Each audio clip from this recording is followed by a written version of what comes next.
The sun glinted on the elegant mansard roof of the cottage as Abe Bronstein drove around the last bend in the seemingly endless driveway. The sight of the imposing French manor would have taken his breath away if the driver had been anyone but Abe.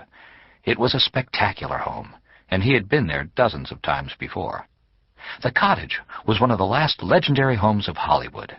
It was reminiscent of the palaces built by the Vanderbilts and Astors in Newport, Rhode Island at the turn of the century. This one was in the style of an 18th-century French chateau and was opulent, handsome, graceful, exquisite in every aspect of its design. It had been built for Vera Harper, one of the great stars of silent movies, in 1918. She had been one of the few early stars to conserve her fortune, had married well more than once, and had lived there until she died at a ripe old age in 1959. Cooper Winslow had bought it from her estate a year later. She had had no children and no heirs, and had left everything she had, including the cottage, to the Catholic Church. He had paid a handsome sum for it even then, because his career had been booming at the time. His acquisition of the cottage had caused a considerable stir. It had been quite an extraordinary house and property for a young man of 28, no matter how major a star he was. Coop had had no embarrassment about living in the palatial home, and was comfortable that it was worthy of him. The house was surrounded by 14 acres of park and impeccably manicured gardens in the heart of Bel Air. It had a tennis court, an enormous pool paved in blue and gold mosaic, and there were fountains located in a number of places on the grounds. The design of the grounds and gardens had allegedly been copied from Versailles. It was quite a place. Inside the house were high vaulted ceilings, many of them painted by artists brought in from France to do the work. The dining room and library were wood-paneled, and the boiseries and floors in the living room had been brought over from a chateau in France. It had provided a wonderful setting for Vera Harper, and had been a spectacular home for Cooper Winslow ever since. And the one thing Abe Bronstein was grateful for was that Cooper Winslow had bought it outright when he purchased it in 1960, although he had taken 2 mortgages out on it since. But even they didn't hamper its value. It was by far the most important piece of property in Bel Air. It would have been hard to put a price on it today. There were certainly no other houses comparable to it in the area, or anywhere else for that matter, except maybe in Newport.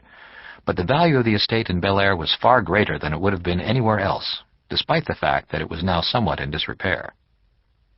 There were 2 gardeners pulling weeds around the main fountain as Abe got out of his car, and 2 others working in a flower bed nearby, as Abe made a mental note to cut the gardening staff in half at the very least. All he could see as he looked around him were numbers and dollar bills flying out windows. He knew almost to the penny what it cost Winslow to run the place. It was an obscene amount by anyone's standards, and certainly by Abe's.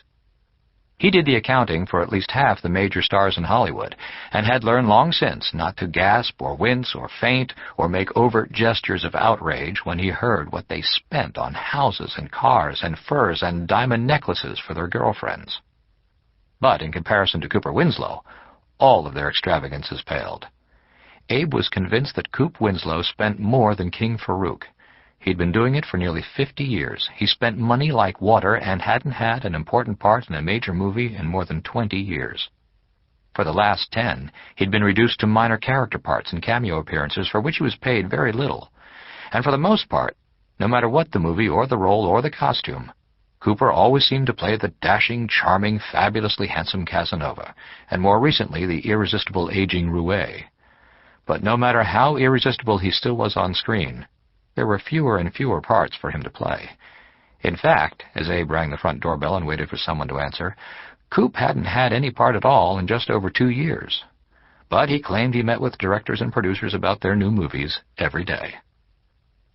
Abe had come to talk turkey with him about that, and about cutting back his expenses radically in the near future.